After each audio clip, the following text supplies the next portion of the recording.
Entre tantos impérios que dominaram épocas passadas, alguns se destacaram, como o Império Russo, o Império Mongol, o Britânico, Romano, o Império Otomano e muitos outros. O Império Romano foi um desses que, sem sombra de dúvidas, marcou a história, deixando um legado enorme, e sua continuidade se estendeu durante séculos, deixando marcas que carregamos até hoje. Antes que Roma pudesse ser chamada de império, diversas revoluções e formas de governo fizeram parte de sua história. E para entendermos melhor como o Império Romano se tornou essa grande potência, vamos conhecer os períodos que antecederam o Império. O Reino de Roma, ou a Antiga Roma, teve sua fundação no ano de 753 a.C. e era basicamente constituída pelo rei e um pequeno povoado, com pessoas de diversos lugares, entre latinos, sabinos e etruscos. Com o passar do tempo, novas instituições foram formadas e viu-se a necessidade de se criar uma forma de governo mais eficaz. O método escolhido foi o da monarquia, ou seja, o controle da cidade estava nas mãos do rei, do senado e da assembleia.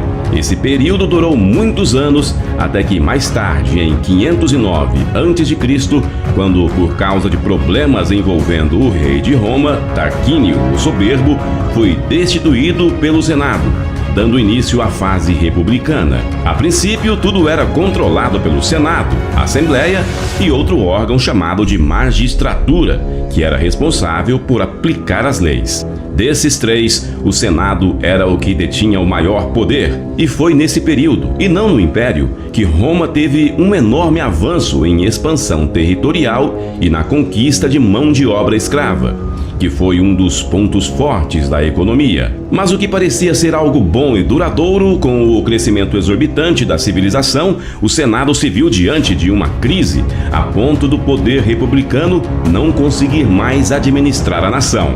Roma já não era mais uma pequena vilazinha e, com o seu crescimento, trouxe consigo bastante instabilidades e conflitos políticos.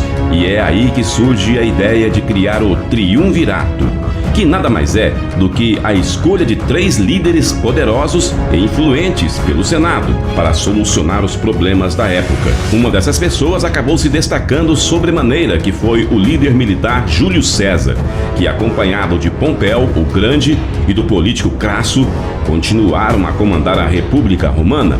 Infelizmente, para o Senado, essa tentativa de conter a crise caiu por água abaixo, já que a aliança entre os três foi marcada por invejas e ambições, que acarretou no fim da união. Entre eles, somente Júlio César saiu vitorioso e auto se proclamou ditador perpétuo. Os senadores, vendo essa atitude, não gostaram da forma como César vinha comandando as coisas, e como o Senado detinha a maior parte do poder, conspiraram para assassiná-lo no ano de 44 a.C.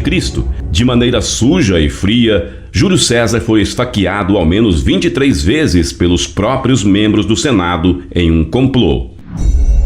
Ainda com problemas a serem resolvidos em Roma, o Senado não perdeu tempo e criou logo o segundo triunvirato, que também era composto de 3 generais, sendo eles Marco Antônio, Otávio e Lépido. Mas desta vez, um pouco diferente de como foi no primeiro triunvirato. Agora, cada governante recebeu sua própria área na República Romana para governar, talvez para evitar certos desentendimentos. Mas infelizmente a história se repetia mais uma vez, e por causa de brigas e divisões, somente Otávio triunfou sobre os demais, se tornando uma figura mais importante ainda, como cônsul de Roma, que é o mais alto cargo da República Romana. Otávio, sem querer desistir do poder e vendo que era uma ameaça ao Senado, resolveu antecipar as coisas para não acabar como o seu antecessor e avô, Júlio César. E no ano de 27 a.C., acaba de uma vez por todas com o sistema de governo republicano e funda o Império Romano, onde ele ficou bastante conhecido pelo seu novo nome, Augusto. O imperador Augusto governou de 27 a.C. a 14 d.C. e seu governo e sucessão ficou conhecido como Dinastia Júlio-Claudiana.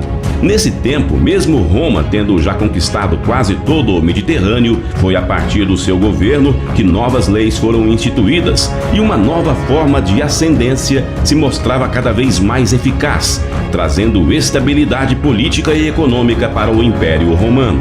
Com o fim da crise romana, o Império prosperava cada vez mais. A melhoria do exército romano e projetos de construções nunca antes vistas, como autoestradas e sistemas de esgotos, eram só o começo do que estaria por vir. Com essa estabilidade, Augusto resolveu criar meios de entretenimento para o povo e expandiu a cultura romana através de lutas de gladiadores, distribuição de alimentos e diversos outros benefícios para as pessoas. A adoração e cultos a diversos deuses era uma prática comum entre os romanos. Inclusive, ele mesmo, Augusto, se considerava um deus entre o povo e exigia devoção a ele nos cultos.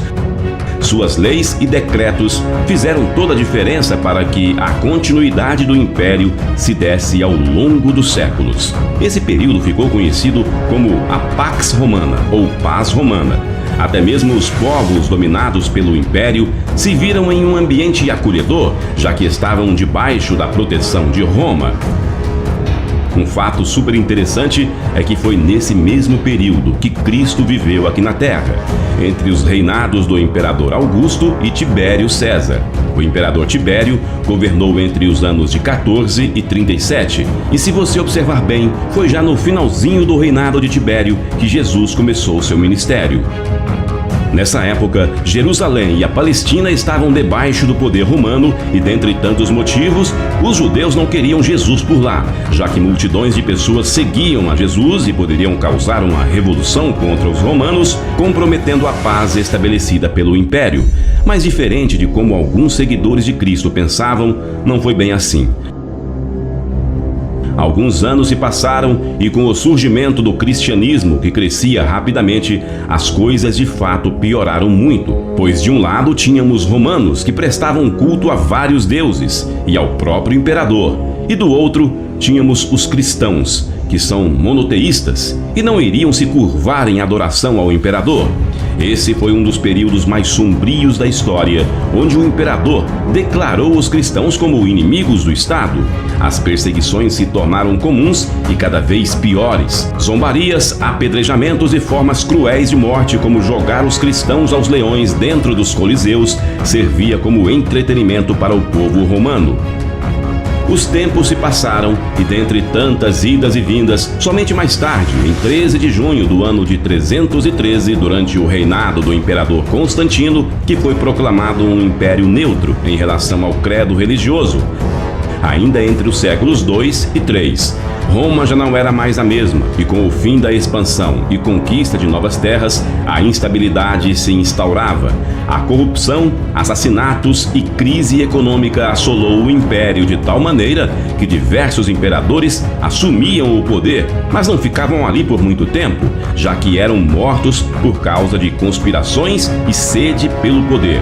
O declínio do Império Romano era inevitável, mas ainda demoraria algum tempo para acabar de vez. O Império ainda foi dividido em dois no século IV do ano de 395, em Império Romano do Ocidente e Império Romano do Oriente. Até mesmo a força do temido exército romano foi abalada e, com o seu enfraquecimento, Roma sofreu por muito tempo entre os séculos 3 e 5, com invasões dos povos bárbaros, como eram chamados. Esse processo lento e gradual fez com que esses povos se estabelecessem por toda Roma, inclusive no poder.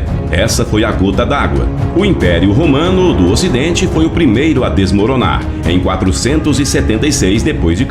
Já o Império Romano do Oriente durou bem mais, cerca de 1000 anos, e caiu somente no ano de 1453, diante da expansão do Império Otomano. Durante esses 500 anos, diversos imperadores passaram pelo poder. Dentre alguns, temos Augusto, Tibério, Calígula, Cláudio, Nero, Tito, Adriano, Constantino e entre outros. Cada imperador marcou seu reinado pela maneira como governaram, alguns com extrema violência, outros cativando o povo. O Império Romano, durante todos esses séculos, carrega consigo o título de império mais impetuoso da história. E esse foi o vídeo de hoje, pessoal. Qual outro império interessante você acha que deveria entrar aqui nesta lista?